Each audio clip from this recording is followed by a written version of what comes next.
Splinterlands, a very fun and addictive auto battler trading card game, has launched a new game mode, Survival Mode. In this mode, you can use your extra cards that you don't need in the normal modes and get extra rewards by utilizing them in new ways. We already had land, and we still do have land, where you can send your extra cards off to work to mine resources. But now, through actual gameplay of the traditional game in this new mode, Survival Mode, it's just a new way to utilize your extra cards. I, for one, have a ton of extra cards, so for me especially, this new mode is amazing, but I think a lot of people should be at least giving it a try. So let's take a little bit of a look at this. So in survival mode, anytime one of your monsters dies in battle, it goes on a cooldown. If it's a legendary card at max level, it's 2 days. Commons at max level, regular foil are 5 days. Gold foils are half the time, and then other rarities in between. So if you're actively playing in modern or wild or tournaments or guild brawls, you may want to delegate certain of your cards to be not eligible for survival mode, but you can do that as well. I'm going to try to get into every single detail in this because a lot of people are already playing Splinterlands should know the basic details. So I give you guys a few extra pointers and show you how the earnings are looking thus far in the early going, just a couple days into the launch of the mode. This is 6 p.m. Sunday, and the mode just went live on Thursday when the last season ended and the game came out of maintenance. So you can see I've done quite well despite losing my last 3 all to Justin Joy. I'm at a 2,000 rating. At the time, I had a higher rating than Justin Joy, but you can see here if you go to the leaderboard, I am currently now in 3rd place. Justin Joy has moved up to 2080 rating, and Vuctus is in 1st at 2940. And my 2000 rating there, again, puts me in a 3rd place with 129 wins and 159 battles. Let's go through some tweets here to show you guys how the earnings look. These are just tweets I did over the last 24 hours. You can see this was 23 hours ago. I tweeted how much higher until first 20 SPS win in survival mode, breaking 15 SPS on most wins now, says in the tweet I'm quoting. And then a few moments later, got a win against Nevermind, got 21.446 SPS. Important caveat though, I do have higher bonuses than the average player is going to have. I have a lot of SPS staked. I have a title for having a castle that gives me an extra 25% bonus. My guild bonus is 15%. Once we max out a particular building later in the season, it goes to 20%. And you can see here I had a win streak for 15%, which can go as high as 50%, and gold cards plus 50%, meaning I used 5 gold cards. So somebody else with the same rain may have gotten, say 8 to 10 SPS, for instance. But I just want to give you guys an idea of what you can earn as you move up the ranks. Now, when you first start out, until you get, up a certain ways, you're be making a fractional amount of SPS, like literally like 0.001 for your first couple wins. Once you get into bronze at a 260 rain, you may get up to like a third of an SPS or so. Again, will depend on your bonuses and such as well. Just giving you an idea. But then from there, things ranked up very quickly. You can see here when I got a win going to a 1480 rating, got 26.555 SPS. And at that point, I was 4th on the leaderboard. Got a 35% win streak at that point, but only a 30% gold bonus, but 20% promo cards. So kind of equals out there, but extra bonuses due to the win streak. And then just a little bit later at 1520 rating, broke 30 SPS, 30.066. Apologies, I don't have the bonus breakdown visible on that one. Here, let's see, at an 1840 rating, got 57 SPS. Win streak not maxed out, only, in quotes there, 20% win streak. But again, 4 gold cards, no promos, and so on. At a 1960 rating, we hit 79.53 SPS, which I believe is the highest I've gotten thus far. That was at a 1960 rating, but my win streak is also maxed out at 50%. And just show you here, shortly before the bot auto-claimed my SPS for the day, I had 2,543.046 SPS earned from survival mode. Also 315 SPS from wild, 67 from brawls, and then you can see the sticker rewards there as well. So almost 3,000 SPS total. I think the bot may have gotten in a few more wild matches before it collected, so may have ended up being 3,000 SPS total for the day. I don't know that I can repeat that again right away, as match liquidity is a bit of an issue right now. But despite that, all that, I'm still buying more packs for some reason. Just seems like a really good value proposition right now, given this new utility that extra cards have as well. I think as more people get into this new mode, I think more people will be picking up extra summoners and key cards and stuff, and possibly ripping into more packs as well. Now, for some tips for those who are like, well, I don't have a lot of cards. I'm not gonna get the ratings you have. I'm not gonna get the SPS. What am I supposed to do? Well, for starters, here's a tweet from Bulldog. So you can surrender, but if you surrender your match, the game will randomly select one summoner and one monster from your collection that's eligible for survival mode, and you will then have those go on cooldown. So an example here that Bulldog shows from his opponent, their Archmage Arius was what was auto-selected or randomly selected by the game to be put on cooldown while not actually submitting a lineup. Alternatively, you can just put in any one BCX summoner and one BCX monster as you currently, which I feel like this is subject to change just because it feels like a way to game the system that's probably not intended. Right now, you can actually see who you're being paired up against and what the last 6 matches were.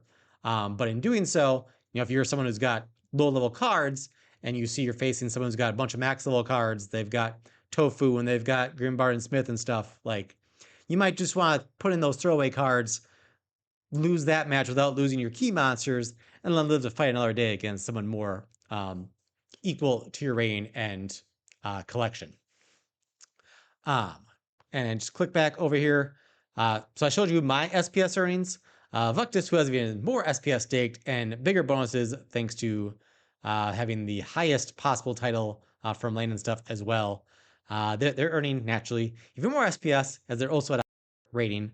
You can see here their last win, they got 168 SPS on their way to a 2,940 rating.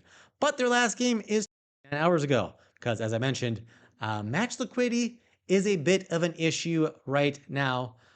You need to be within 1,000 rain points to be able to be paired against somebody. And earlier today, nobody was within 1,000 rain of Vuctus. Now, myself and Justin Joy are both within 1,000 of Vuctus. So if Vuctus and either myself or Justin Joy are also playing, we'll probably be paired up against each other a lot. As we are the only possible pairings for Vuctus. I can currently be paired against anybody with a 1,000 rating or as high as a 3,000 rating. So that also limits me where that's only, so not including myself, 24 accounts that I can currently be paired up against.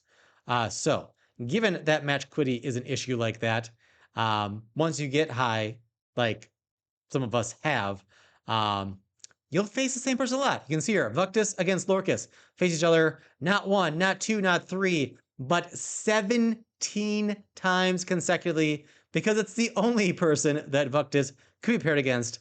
And so the game just kept pairing him against Lorcus because it was the only possibility. And then there's a couple against Dahota there, maybe more than that. Is that how you pronounce your name, by the way? I'm not even sure if it's Dahota or Dajota. I've always said Dahota. If that's wrong, please let me know. Please let me know. And I can show you my own here as well. Go back to myself. Bada bing, bada boom. And you can see here, my last matches, I lost to Justin Joy 1, 2, 3 times. After beating them 4 times in a row, lost once, beat them 3 times, lost once. So my last 1, 2, 3, 4, 5, 6, 7, 8, 9, 10, 11, 12 matches in a row were all against Justin Joy. Looks like I lost 5 of them. So I'm on 7 and 5 in the 12. So I still improved my rating a little bit in the process. You can see here I got 59 SPS. We got 69.8 SPS, 70 SPS, 62.7, 74.2, and let's see what Justin Joy's getting here at a high rain. Not sure what, well, we'll see their bonuses too, but whoopsies. So their last win, they got 79.73 SPS with a max win streak, 50% bonus, no gold card bonuses, 10% from promos, 15% from guild, 10% from titles. So overall, less bonuses than I've been often getting. So just shows you that the bonuses aren't the end all be all. You can still get some pretty high numbers.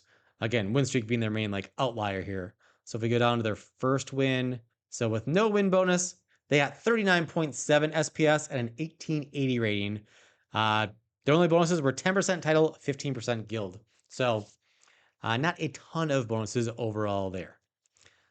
And just because I'm sure you guys are curious, let me click on over here to items, cards. So let's see. I want everything. So for my depleted cards, these are going to be, let's just show you all my summoners. These are all of my summoners that have been defeated that are currently on cooldown. So 3 Tarsas, all gold foil, 2 gold Kellias, a regular Kellia, my under-leveled llama, my Lorna, my Tofu, 3 gold Broods, my Kitty, a gold Lily, 2 Lux Vegas, 1 Lee Shield Paw, 3 Quicks the Devious.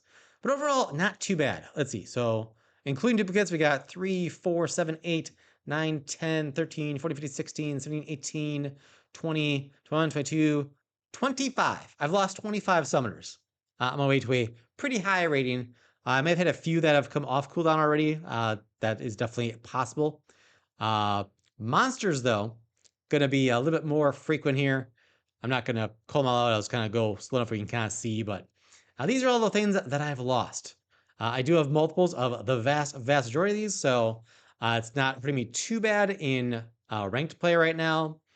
I did mark a couple of cards to not be survival eligible, including my gold Grimbardoon Smith, which I should possibly change to be a regular foil one, just because the cooldown's only going to be 2 days for a gold rare, because I believe it's 4 days, and then half of that being a gold foil and maxed out. But I think I have a Mantroth and possibly a Lux Vega also marked as not eligible. But most things I have as eligible. The few things that I don't really have extras of are like a max Kulu Mastermind. I think this is my only Darg. So I have 3 level 1 Dargs and a level 3 gold one anyway. So not too detrimental. But my rating has gone down in Wild since I started playing survival mode. I was up to like a 4,900 rating. Now I'm at like 4,560, I think. So have gone down a bit. Not a very good win percentage today with a somewhat limited card pool. But like I said, overall, not too many cards are lost for me. I do have a second Inevitable. That's going to be my only max Eva Sturgis, my only max Kralis, possibly my only max Cursed Slimeball, probably my only max Evelyn. Basically, if it's Soulbound Reward card, it's probably my only max copy. You can see I lost both Ravenhood Wardens, a max regular foil and a gold foil in level 7 out of a possible level 8. Arcane Weavers. And let's just get down to the... that's my only Rage. That's probably one of the bigger losses. Neutrals, I've lost 4 Supply Runners total. Only 1 Scavo Hireling. Having Camouflage probably helps. I've lost 8 Chaos Agents. Only 1 Archimist. Both of my Chickens. My only Tower Griffin. 2 Archers. Only 2 Marks Rats. That's one I don't mind losing at any point, because like if I've got, I'll have to scroll back down, but I've got a few level 1s. And especially in survival mode, like that's fine. I don't know if the bot will pick those too often or not, but time will tell, I guess. And get back to the bottom here. Let's see. So I've lost 3 max Grimbardoon Smiths.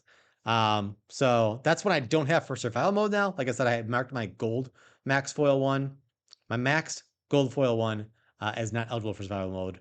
We've lost a total of 7 Uraeus. Halfling Refugee, I've lost all the ones that have healing and then some. So well, I had been unlocking my extra epics from Rebellion rewards for Soulbounds and then selling them on the market for a small profit, 2,000 DC to unlock, and they've been getting like 2,500 or 3,000 DC minus 6% trading fees. So I have been doing that, but now I'm going to want to actually start opening more epic chests to get more halfling refugees and some other key epics as well. My Almo is gone, 2 mana loss, my only Vanka, and so on and so forth. But as I said, I want to do this. Don't want this to be an entirely fully all-inclusive look at survival mode, but hopefully it's a decent look for you, and encourage you to look a little bit deeper into it and trying out the mode for yourself, as earnings can be quite good. Oh, that reminds me, one extra key point I wanted to make. So again, like I said, if you face someone that's like out of your league per se, you can do that throwaway 1b6 summoner and monster until further notice, which, like I said, I feel like that's something that they're going to adjust in some way. Time will tell. As of right now, that is how you can do it, though. So I recommend that if you don't have that many extra cards, if you only have extra 1BCX Soulbound cards, give the mode a try. Do what you can to get up to a 260 rating, which will get you into bronze. And that way, next season, you'll start at that same 260 rating, and you'll be done with the Wood League. You won't make much of any SPS going from 0 to 260, but it'll put you in a better position to try more next season. And also, while I went over the cooldowns a bit for you earlier, a 1BCX common regular foil has a 15-day cooldown, but all cooldowns reset when the season ends.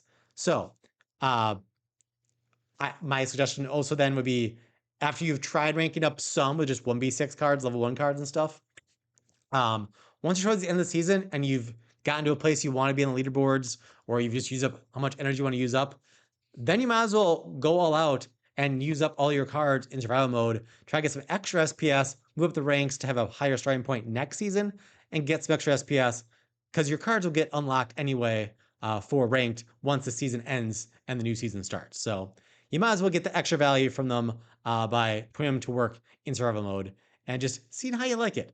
It adds a new intensity to the game. Some of you might hate that. Some of you will just make you want to play the game all that much more. So hopefully you found value. If you did, subscribe, rock, smash the like button, and maybe I'll see you again sometime.